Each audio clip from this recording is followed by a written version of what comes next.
Hello everyone, in this video I would like to use my computer running as a TwinCAT controller, and I will connect one real hardware EK1100, the Beckhoff EtherCAT station. The EK1100, this is the typical and standard Beckhoff EtherCAT station, are widely used in industry area.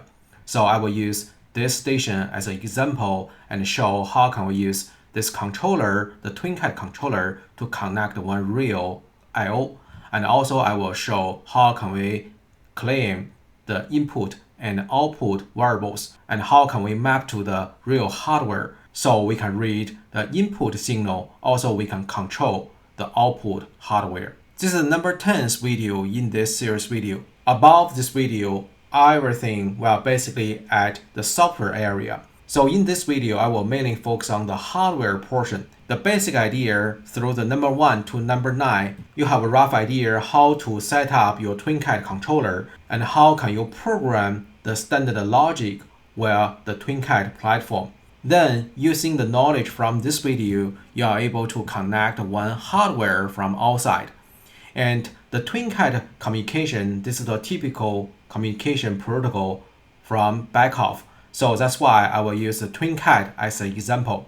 Actually, as I introduced before, other than the EtherCAT communication, the TwinCAT controller also support Ethernet IP and PerfNet communication. I also have a video in my channel to show how can we use the Ethernet IP and the PerfNet to do the communication via the TwinCAT controller. You can search the video in my channel. In this video, we will mainly talk about the EtherCAT. And the EtherCAT devices, they are also widely used, especially the drive, the motion area. Also, you can search some third-end device like this style from other website, so you can purchase by yourself and for the practice used. And in industry style, the Beckhoff I/O, their typical style are like this: Beckhoff I/O module style. They are all widely used in industry area. So I will use my computer as a controller and use the typical Ethernet cable to connect this EtherCAT device EK1100. And also, I will briefly answer one question. Through the videos before, some people ask me a question: can I use my own computer to set up as the TwinCAT controller? The answer is yes. You can definitely use your personal computer running as a controller to connect other devices. The only things you need to take care, the Ethernet adapter in your computer, that must be Intel R microchip. So if you go to your network connections, this is my Ethernet adapter. So you need to guarantee the microchip of your Ethernet adapter, that must be the Intel R microchip. Okay, and in this video, it's the same as before. I will use my laptop running as an engineer station, and I will use this computer running as a controller to connect one EtherCAT device, that's the EK1100. As shown from this layout, my computer, it has Intel R, the Ethernet adapter. So I'm using this wired connection using the Ethernet cable, and this EtherCAT protocol connect this EtherCAT device. And using my computer, the laptop, using the wireless connect to this computer for the programming and configuration download. Other than the Intel R microchip, we also need to install one real-time driver at this controller. So let me firstly jump to this computer inside this Windows 10 system, and I will show how can we install the real-time driver for this Intel R microchip Ethernet port. Okay, let's go there. Okay, this is my Sync Center, that computer. So after you install the TwinCAT software, go to the C drive. Open C drive, open TwinCAT. And go to 3.1. And then go to System. And we will see here, TC Real-Time Install. And let's right-click, click Run as Administrator. As we can see, I installed this real-time driver here. After I installed, it will show TwinCAT Intel PCI Ethernet adapter. This is the real-time driver. Okay, I can disable and uninstall that. Also, you will see even this Wi-Fi, that's Intel R, but the Wi-Fi, this adapter doesn't support this driver. So Wi-Fi Ethernet port doesn't work because you need to use the real cable port to connect the external devices. And after the installation successfully, so we will see this installed and ready to use. It shows real-time capable. This adapter is showing here. Okay, this sync center, the computer I'm using, that support this TwinCAT real-time driver. This is very important. Okay, after you install this driver, you better reboot this controller, this computer. Okay, then let's jump back to my engineering station. Let me try to connect this laptop, and let me use my engineering laptop to connect this sync center. So go back to this layout. I will use my laptop, this engineering station, to connect, to configure this computer running as a controller. Okay, the driver we just installed, this is here. Make sure this port, this Ethernet port, that support TwinCAT real-time driver. All right, this is my engineering laptop station, and I just create this empty TwinCAT 3 project. And this is the empty TwinCAT project. So firstly, let's use this TwinCAT software to find out this computer, this controller at first. And let's go to the right corner and go to this TwinCAT config mode. Right click, click this router. Let's set up one connection. Okay, click this add. Okay, and here, since my computer, this engineering laptop is connecting the computer while my Wi-Fi going through the router. So the IP address is my local IP address. So I know the IP address, that is a 10.0.0.21. Click enter. So we'll see the system find out this controller this is the computer name, desktop sync IPC. Okay. And here it also shows the TwinCAT version that installed into this IPC. Okay, let's click this add route. Check off this security ATS. And that computer username, this is admin, password, that admin.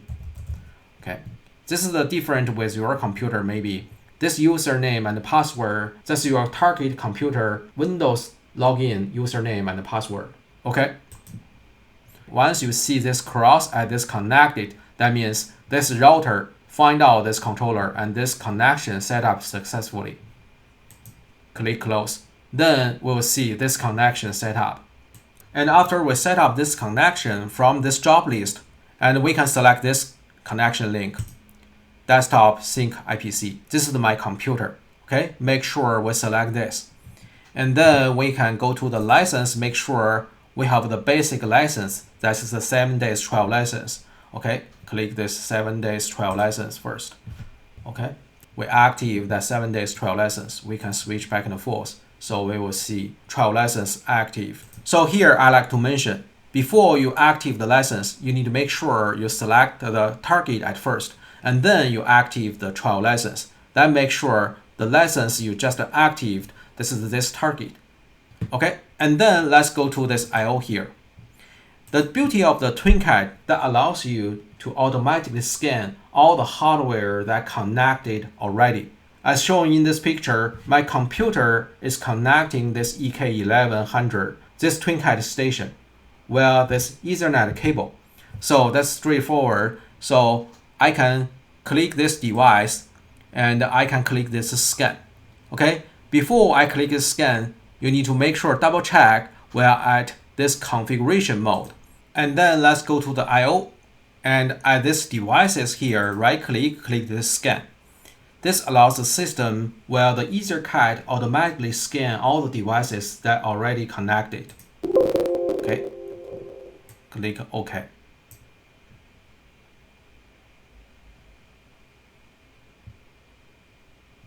It searches this network and finds there's one EtherCAT device connected with this controller. Okay, let's click OK. And let's click this scan for boxes. So this allows this EK1100, this station, scan all the terminals, all the modules at the right side. So here I like to explain this free run mode. If we click yes, the controller at this mode now is now running, is still at the configuration mode. But under this configuration mode and at this free run mode, you can directly operate the I/O. This is very convenient for the I/O test. Under the free run mode, you can directly read the sensor via the input module, and also you can directly fire the output module that bypass the logic, but you can directly operate the I/O module. So this is a very good tool for the I/O test. Okay, I can click this free run mode. So once we active the free run mode, and now this software actually is keeping scanning the hardware, and you are able to control or read some signals from this device. And if you skip this free run mode, doesn't matter. You can still operate this button, toggle free run mode state. Make sure you active this free run mode. You can read some actual input signals from this input module. For example, this EL1018, this is the input, has an 8-channel terminal. I can open, so we will see it has 8 channels. If I go to the channel 1, I can see the input. Now this is 0 because it's connecting nothing, right? Or I can click this input module, so we could have one glance to see all the input status. So at here, this is the EL1018. So this is channel number 1. I can give a 24. We will see the indicator turn on. Also, we will see the input that turn on. So let me fire the second one. So we will see the second channel turn on. So while this free run mode, we can directly read the signal. This is the real input signal from the module without running any logic. Okay, this is reading the input. And then let's go to the output. The output module, that's the EL2008. Okay. So at here, this is the online status of the output. If we are going to control this output, change this output from 0 to 1, we can right click this online, write to 1. So at here, I will write this EL2008, this output module. Okay, let's write to 1. Okay, we will see the 1, the output turn on. Okay, I'm going to fire the last channel. Okay, let's write to 1. Okay, we will see the last channel turn on. So at this free run mode, we are also able to control the output, directly fire the output. For the analog input and analog output, they are the same idea. So you can directly fire the analog output. So you could be able to control the DC motor or VFD to have a quick test to fire up the DC motor or VFD.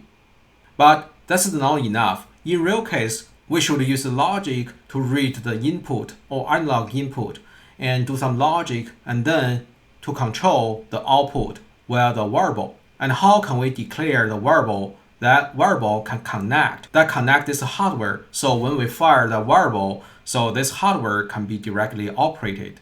So let's go to the variable, go to the PLC. So let's go to the PLC. And then let's set up the one very simple PLC program. Right click, click this add new item. We will create one standard PLC project. I will name this is the I/O test. So make sure this location, this is under this project, okay? Default. We need to declare some variable. That variable can be connected with the hardware. And let's select this global variable list. So some variable I showed before, like a GVL variable. Okay, this time to connect I/O, personally I prefer name this.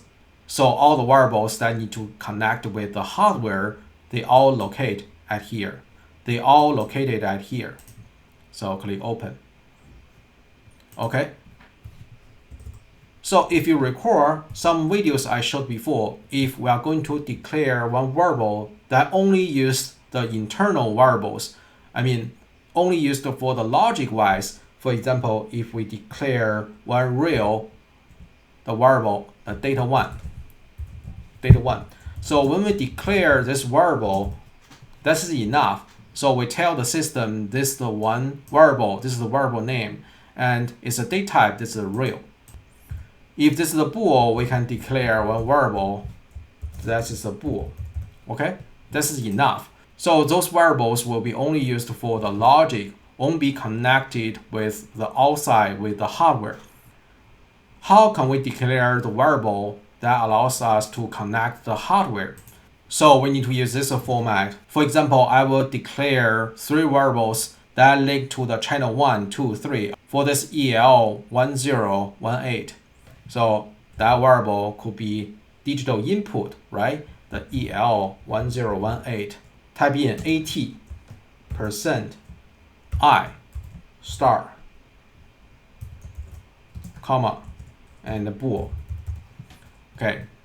This declares this variable as a bool. Also, this variable is able to connect with one input hardware terminal. This is a terminal. Okay. And why I declare this variable as a bool? That's because if we are going to connect this channel, this input here, if we double click, that date type, that's the bit. Okay. If this channel, this is the one analog input, we will see that type, that's the integer. So to connect one analog input, that's an integer analog channel, we will declare the variable as an integer, int. Okay, so here, this is the bool. Okay, I will declare three variables. Okay, 1, 2. Output module, for example, this 2008, this terminal, this is the digital output terminal. If I double click this output, we'll see this is a bit. Okay, and currently this link 2, this is empty. So let's declare 3 variable. That variable is able to connect this hardware output. So let's go back to the I/O and let's declare the output. So this is the DO. So this is the DO EL2008. Okay, T40. Okay, terminal 4. Okay, so this name does not quite matter how you name that, but this is basically my style. So you will know this variable will connect to this hardware EL2008, and this terminal at the T4, the terminal 4, this location, and this is used for connect the first channel, channel 1. Okay, so we can also rename the input. For example, if we are going to connect this input terminal 2, so I can rename this one, or it start from the channel 1. We can rename this is the T2 1. Okay, and this is the T2 2, and this is the T2 3. Okay. Okay, we will declare 3 variables at here. So first one, that's the T4 channel 1. Okay, T4 channel 1. So here for the digital output, we will declare %Q output star. Declare it as a bool. Okay, this is the variable. And I will copy paste using the same format for the channel 2 and the channel 3. Okay, so we declare those variables. So far, we haven't compiled, haven't built up the project yet. So if we go to the input here, if we click this link 2, so far, this list is empty because we haven't compiled the project yet. And now, if I click this save and click this build solution, then the system will use this format, automatically generate some link that variables are able to connect the hardware. Okay, let's see those info. The system notices us there haven't any variables connected. So far, so good. Okay, it compiled. Then now, if we go to this input channel, input here, double click, link 2. So we will see the system is able to search some variable. Those variables declared as the variable that connect to the hardware. So we will see this entire directory that come from the I/O and it named EL1018. T2 and input 1. Okay, so if I click, we'll see the system link this variable. Using this link, once this hardware has an input, we will see this variable will have a signal. Okay, same idea. Let's go to the channel 2, link 2. Okay, and because this is the input, so the system automatically filtered all other variables, only show us the input variables. Okay, click OK. We link 3 variables, and then let's go to the output channel 1. So because this is EL2008, this is the output terminal, so it will only sort out the output variables, the IO, DO output EL2008 T4 underscore 1, okay, terminal 4 underscore 1. Okay, let's click OK. So after we link this variable with this hardware, once we fire this variable to on, then this output, this hardware will be fired to on, deliver 24 voltage to outside because this is the digital output. Okay, let's link to the number 2. Okay, click number 2. Okay. And also watch out here, before we link the one variable, we will see this icon. And once we connect one variable, it will show us one shortcut like this. So let's link this variable and let's see this difference. Okay, we will see. As long as we link the one variable, this icon will show some difference. So this will tell us which channel got connected, which channel not. Okay, so using this way, we can connect the hardware and the logic variable together. Okay, once we connect this, if we are going to test the I/O using those variables, then we need to download the hardware.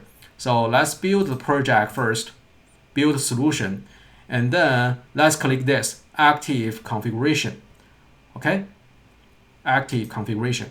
Okay, because we download the hardware configuration.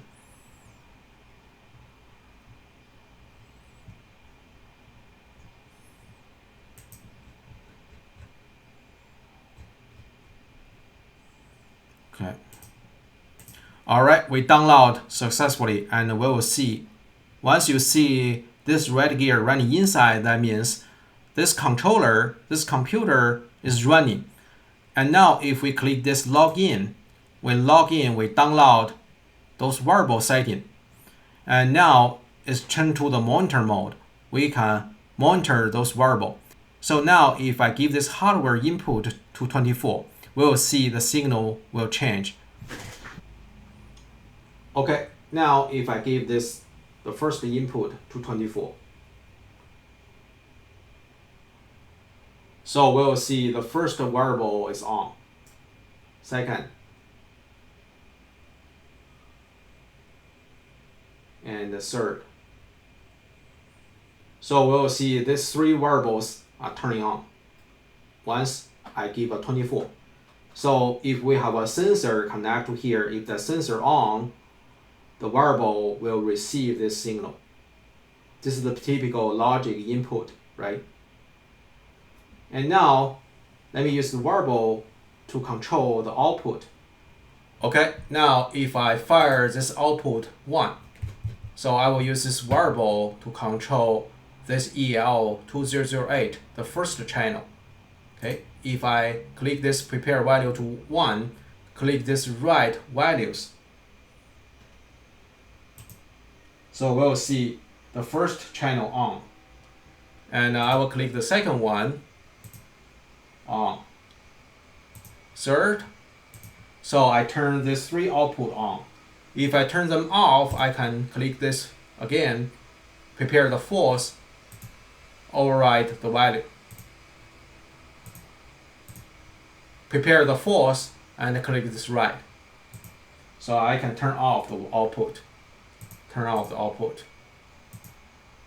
Okay, so using this way, the variable are linked with the hardware.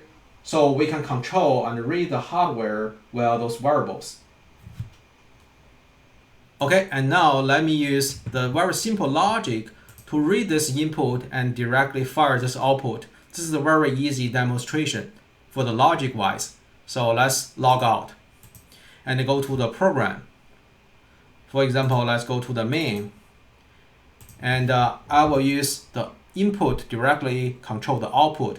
For example, IO dot the output 1. Okay, and output 1 is equal to directly fire to dot this input 1. Okay, this is very simple logic. Okay, the input, digital input, will directly fire this output. And also we can declare a timer, and I can use the timer to control the second output. For example, I can declare one timer at here. The timer, I can use TON timer.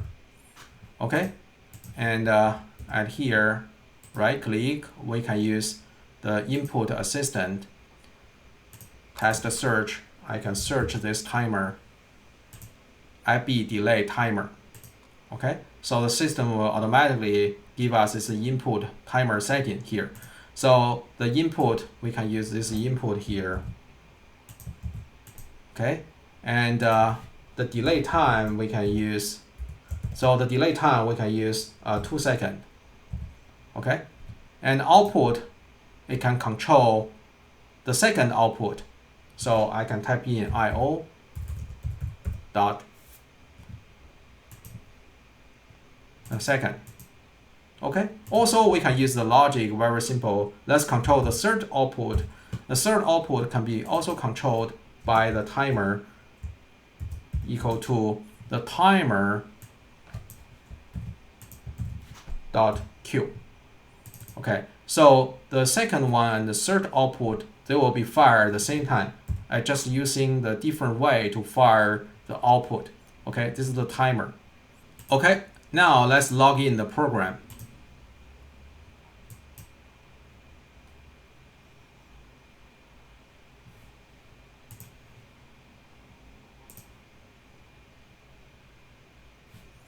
Okay, so now we are monitoring this input now. Okay, at here, I can also fire this input 1. So we'll see the output 1 directly fired up, and after 2 seconds, after the timer delay, the output 2 and 3, they are on. If I release, they all release. If I on again, we'll see output 2 and 3 will be controlled by the timer. After 2 seconds, they will be on. 1, 2, on. Okay, release. On, 1, 2, on. Okay, this is the timer delay. This is very simple logic to show how can we use the sensor input and how can we control the output. Okay, again, this is my controller. I'm using this controller and using this EtherCAT, this Ethernet cable, and connect this BK11 and connect this EtherCAT device. And I can use this computer, this TwinCAT controller, to control one real hardware and real I/O. Alright, this is what I'm going to show in this video. This video briefly show how can we scan one real hardware via the EtherCAT, this protocol. Using the EtherCAT protocol, once you physically connect all the devices together, for example, you have 3 stations, as long as you connect them and power up all of them. So once you click that scan, so you are able to scan all the real hardware. That can save you a lot of time for the hardware configuration. This is basically I prefer to do. I will wait for the hardware connect and all the stations can be powered up. And then I can click here, switch to the configuration mode. You need to be careful here. If you are at the run mode, you are not able to scan. You have to toggle to the configuration mode. Okay, configuration mode. And then you are able to click the scan. Also using the TwinCAT, you are able to diagnose the physical connection. For example, for this device here, you can double click and then go to the online. So at here, you can online monitor if the devices are read correctly. Also, you can go to the TwinCAT and click this top logic. And at here, you can click the online and show top logic. Then the system will show you the real hardware top logic. What's your actual connection? Okay, this is also easy to troubleshoot. Okay, this is the I/O link. So using the typical format, using this format 80% I star and 80% Q star, we can declare the variables. That variable is especially used for connecting the hardware, input hardware and output hardware. Okay, this is this video I like to show. Thank you for watching. Thank you for watching. If you like this video, please give me a thumb up. If you like to watch more videos in my channel, please subscribe and hit the bell. Thank you for watching.